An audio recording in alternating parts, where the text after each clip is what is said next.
Saudara-saudari, Injil kita pada hari ini diambil dari Injil Lukas bab 15 ayat 1 sampai 3, dilanjutkan ayat 11 sampai 32. Para pemungut cukai dan orang-orang berdosa biasa datang kepada Yesus untuk mendengarkan Dia.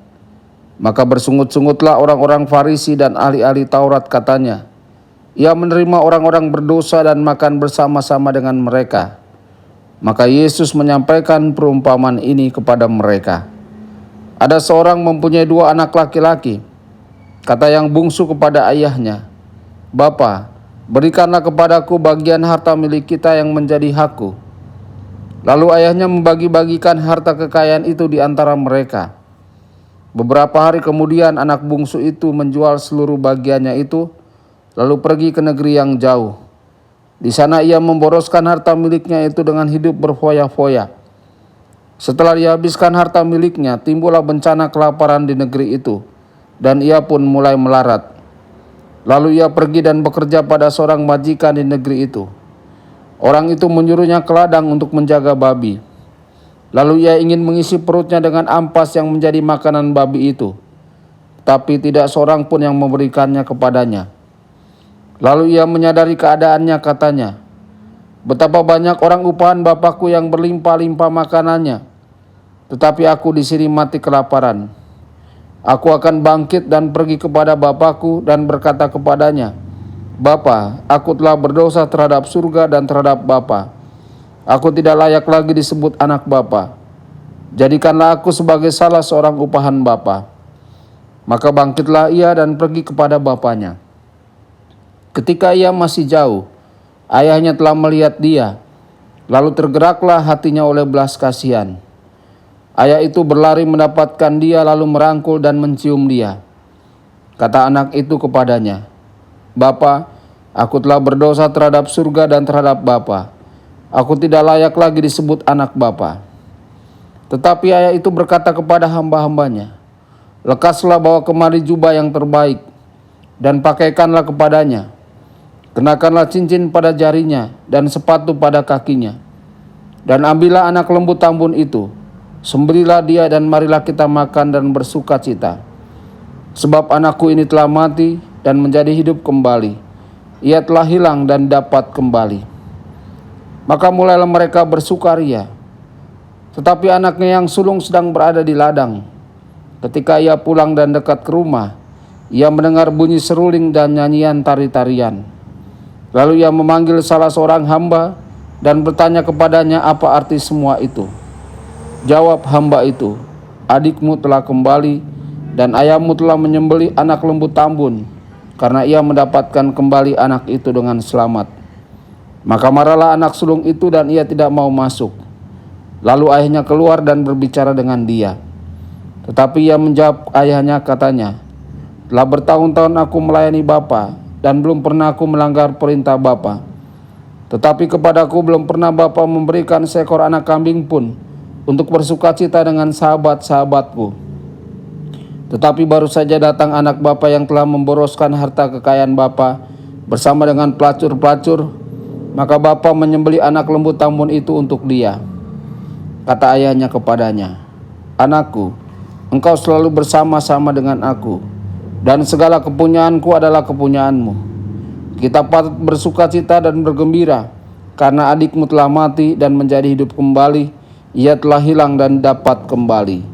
Demikianlah sabda Tuhan, terpujilah Kristus.